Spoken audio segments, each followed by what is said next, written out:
If it's about love, if it's about love. Hey, what's up everybody? This is Austin Haynes with the Waking Justice Project, and this is your daily wake-up call. Here's what the corporatocracy is up to today, November 6th, 2019. You can visit our website at wakingjustice.org for more details. Here are the headlines. It's Whistleblower Wednesday today, where each Wednesday we focus on whistleblowers, the brave activists who work to expose the corporate takeover of our democracy. Some of the most important patriots in U.S. history were whistleblowers. In fact, the U.S. was practically founded by whistleblowers. For a brief history about whistleblower activism, you can check out our first edition of Whistleblower Wednesday in our October 2nd podcast. In previous episodes, we focused on such well-known whistleblowers as Julian Assange, Edward Snowden, and Chelsea Manning. And we covered such iconic leaks as the infamous Powell memo. But there are equally heroic folks who become whistleblowers, but who rarely get any notice, especially in the food industry, and particularly in the meat and dairy industry. Today we focus on such unsung hero, Dr. James Keene, a veterinarian who worked at a remote facility in Nebraska called MARC. MARC is the reclusive and creepy, quote, meat animal research center in rural Nebraska.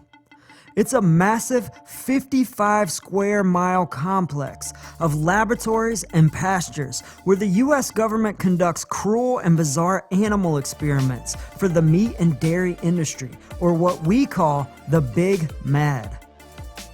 The mission of the BigMAD lab in Nebraska is to help the big meat and dairy industry find ways to squeeze more profits out of cows, pigs, and sheep as more and more people ditch dairy and meat for healthier, more ethical, and climate-friendly plant-based diets.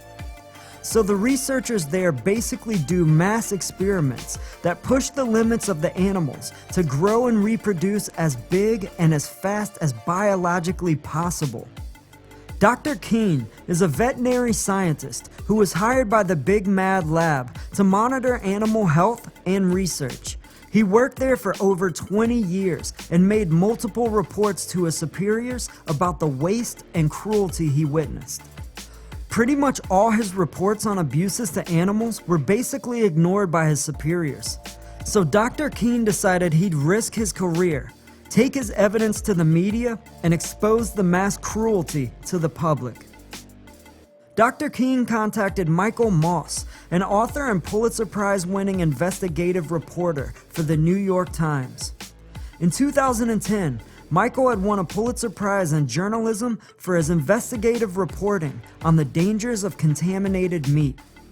And later, Michael wrote a best-selling book titled Salt, Sugar, Fat: How the Food Giants Hooked Us. So Dr. Keene picked the right journalist to expose the crimes to. Michael and his team at the Times interviewed 24 current and former employees of the lab and reviewed thousands of pages of internal records. Based on that research and Dr. Keene's input, the investigation revealed mass, system-wide abuse of animals at the Meat Animal Research Center over the decades of its existence. Here's a brief sampling of what the investigation uncovered, with a trigger warning for those who are sensitive to violence. Experimental surgeries were performed by unskilled and unsupervised staff. Fetuses in over 100 mother pigs were, quote, gently crushed to see if empty space in the uterus affected the intervals in between pregnancies. Pigs and cows were killed in steam rooms to test their tolerance to heat. In one instance, Dr. Keene was called to attend to a young female cow, quote, basically a teenager, he said. Her head was locked in a cage-like device so she couldn't escape.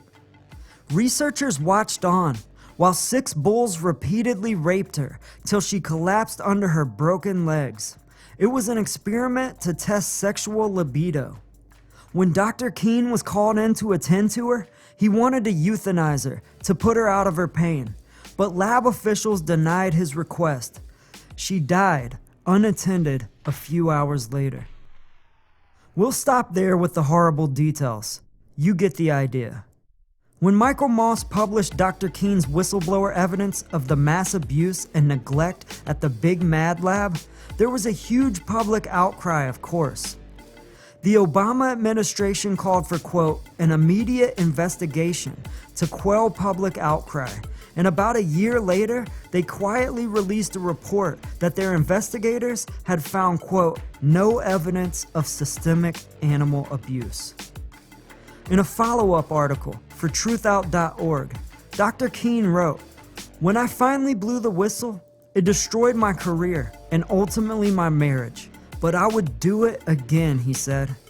The researchers at the U.S. Meat Animal Research Center abuse about 35,000 animals a year, with what Dr. Keene refers to as, quote, all manner of senseless experiments.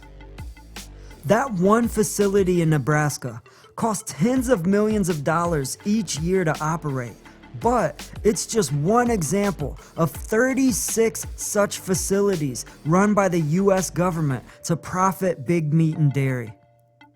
And get this, the total annual price tag for U.S. taxpayers to fund all that cruelty for big meat and dairy is $1.2 billion each year.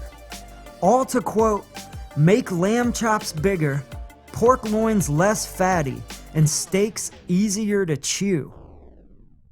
If you want to know why the corporatocracy invests so much of our tax dollars into promoting meat and dairy food production, you should check out our article on America's disease-for-profit food system. The corruption and cruelty goes way deeper than you might think. It extends to us humans as well, resulting in disease, costly medicines, and treatments that create trillions in profit for the corporatocracy. You'll see.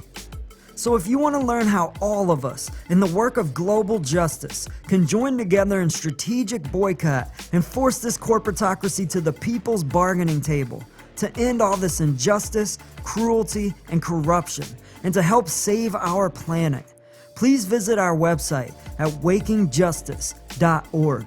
You can check out our About page and listen to our first podcast. And if you want to get involved, please fill out the Join Us form at the top right of the page. Or you can email us at info@wakingjustice.org. We'd love to hear from you. We're running out of time, y'all. Join us. Peace. You must be involved in the struggle for freedom and justice. If it's about love, if it's about justice is waking, justice is rising, justice is waking, justice is rising, if it's about love, justice is rising, and it ain't just us, it's all of us. Justice is waking, justice is rising, and it ain't just us, it's all of us. If it's about love, may every soul unite, tend the fire and let old coals relight. I'm a citizen of the world and we fight for the rights of everybody to live a truly free life. Red or yellow, black or white, left or right, gay or straight, human or animal, all life. Cause what matters is what is in common. If you know it, stand tall and keep dropping the knowledge. Justice is waking, justice is rising, and it ain't just us, it's all of us. If it's about love.